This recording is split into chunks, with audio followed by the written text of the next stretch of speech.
Perform24 family, what is happening? What is good? I hope you guys have been crushing it. I think I've been crushing it. I might be crushing it.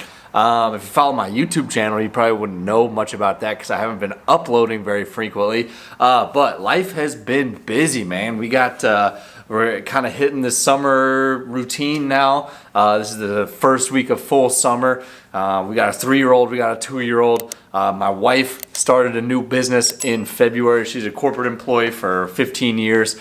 She's keeping that job. She started a side gig. You're gonna see some of her work here in a little bit later in this video. And then, man, just in general, Perform24 is doing great. It is super, super busy in the gym. If you guys follow me on Instagram, you know that we had a couple really cool stories in the MLB offseason. Kind of how that all played out. We had some guys that have been out of the game for a while that trained with us that got re-signed, and so they're back with the team. MLB offseason is officially over. Summer started. It's been super, super busy. But I wanted to jump on here and just kind of give an overview of my training lately. I've had a couple big wins in my own training that I wanted to share here on YouTube. So a couple years ago, I made kind of one of my early YouTube videos about my 30th birthday, okay? For my 30th birthday, I wanted to run a sub 6-minute mile. I ran track in high school. You know, we were pretty good for a small town, farm town, Iowa track team. But, you know, I had not run a sub 6-minute mile in probably 10 years, honestly. And so for my 30th birthday, I wanted to run a sub 6-minute mile on my birthday, basically just to prove to myself that I could still do it. I don't run regularly. I don't train for endurance. I don't train for running. But it's something that, you know, it was outside of my wheelhouse. And then I wanted to challenge myself and go accomplish as I turned 30. I thought that was a good kind of milestone to go after. And so I made this video a couple years ago. I did hit it, spoiler alert, I did get there. I got a 5:46 or something like that mile. But this year, I decided to do something similar. And again, this is something that I don't just wake up and decide to do on a whim. This is something that I kind of think about, you know, at the start of the year, kind of as I'm thinking about the upcoming year.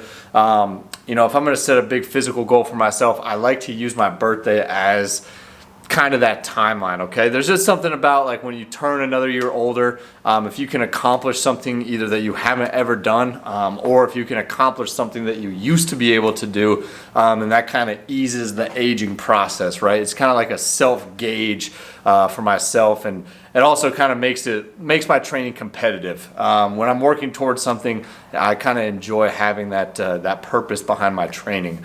And so this year I decided when I turned 32, it's been a couple years since I made that last video, but I turned 32 a couple weeks ago, about a week ago, and I decided that I wanted to have PRs, lifetime PRs, on my bench press and on my deadlift, okay? I didn't want to squat. Squatting just has been beating the crap out of my body lately, and so I haven't been squatting a lot. As you guys know, if you guys have followed me, like I squat a lot in the fall with Squattober and whatnot, but I haven't squatted really recently through the spring. I just haven't felt that great. So I wanted to do a PR. I wanted to hit a lifetime PR for bench press and for my deadlift.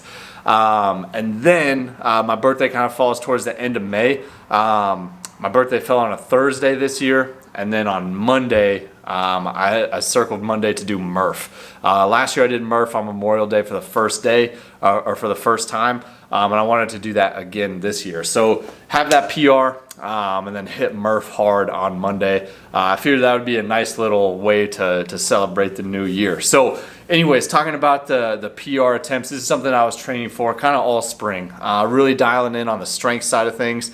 My previous numbers, I haven't PR'd or I haven't done a 1-rep max test in almost 18 months. Okay, so the last time I did this was December of 2020. I think I made a video about that even back in the day. That video didn't really go anywhere, but I did make that video. December 2020 was the last time I PR'd or 1-rep max on a, I should say 1-rep max, because I haven't even attempted a heavy single since then. So I hit 260 on my bench, and then I hit 430 on my deadlift, which, you know, as a former lanky, lean basketball player, that's not too bad. but there's obviously a lot of people that are much stronger than that. And then I just decided to go for it. I didn't really have like big goals in mind. I just wanted to crack that lifetime PR on my birthday. And so I'll roll that footage now. But on my bench press, I ended up smoking 275, which I was pretty happy with, to be honest. And then for some reason, I ended up getting stuck on 285. So didn't ever hit 285. I attempted it twice, 2 fails, but 275 went up clean. And then I wanted to deadlift. And the deadlift is really where I wanted to make the biggest amount of improvement. I thought 430 was a little light, especially since I squatted 415 last fall. So I wanted to get that deadlift up. I switched to sumo for the first time in my entire life. This spring, I started playing around with sumo. It just kind of felt better. I've got long limbs, and for whatever reason, the sumo position was taking a lot of stress off of my back. So I trained hard with the sumo and pulled 495, so hit 5 plates on the side, which felt pretty good. So 500 is right around the corner. I'm going to continue to train pretty hard on that deadlift. I do like the way the deadlift feels, so I'm going to be pushing a little bit harder through the summer on that deadlift. And I'll hit 500 at some point. That'll be a lot of fun. But 495 came up pretty well. I had to work for it, as you can see. Lifetime PRs on the bench, lifetime PR on the deadlift for my birthday. I did it on my birthday. And I kept it a secret from the entire Perform24 family. So they didn't really know that it was my birthday. They just knew that it was a testing day for me. So that worked out pretty well. That was a Thursday. Fast forward to Monday. Monday we did Murph, okay? And Murph is just something that I like to do every single year. Now that I have done it a couple times, I'm going to try to keep this on Memorial Day. That's going to be my Memorial Day routine, hopefully now for a long time. Obviously, you know, Murph is a big workout. It's probably the most famous, I think it's probably the most famous CrossFit workout. It's a beast, okay? It's a mile run, and it's 100 pull-ups, 200 push-ups, 300 bodyweight squats, all done with a vest, and then you finish up with a second mile run. So there's a lot happening in Murph. It's a big physical challenge. You know, it's just like death by 1,000 cuts, honestly. There's just so much volume. If you break it up, it's certainly manageable, but it just keeps coming. It just feels like it takes forever to kind of check off those rounds and move your way through this workout. But man, I tell you what, doing that on Memorial Day, I think there's just something special about that, right? And I think that that's something that is important to me. I like participating in the veteran community like that.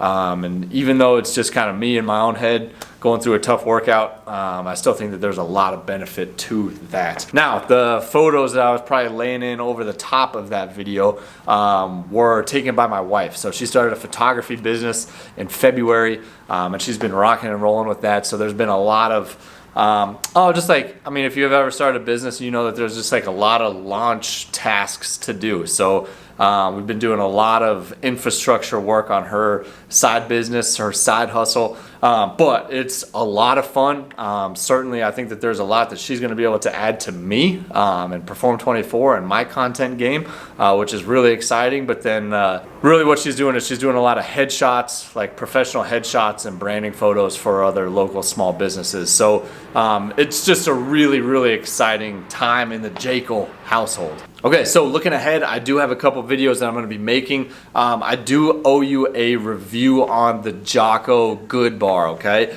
I'm super impressed with this. I'm going to make an in-depth, detailed video on that. I did the unboxing video, but I want to do an update video on that because I think that this is a surprisingly high quality barbell. Also, the 1-year anniversary for the completed gym video is coming up in a couple weeks, and so I'm going to shoot like kind of an update video on how this garage space has changed over the last year. Very, very small detail changes, but I think that they are very relevant. So if you want to see that, obviously look for that in the upcoming weeks. And then I'm just going to make a couple videos just on my personal training methodology and how I'm training the Perform24 clients that I work with on a daily and a weekly and a monthly basis, okay? So if any of those topics interest you, go ahead and hit subscribe, give this a like, but look for those in the next couple weeks. All right, that's gonna wrap up today's video. Just kind of a general update video. I've got a couple of new PRs under my belt, and I got Murph under my belt. And I'm kind of looking forward to just some looser, less structured training over the next couple of months. Just kind of getting back into just having fun a little bit. So no big goals that I'm chasing right now. I'm just having fun training, staying active, getting good sweats in a couple times a week. But that's going to wrap up today's video. As always, train hard, live full. See you in the next one.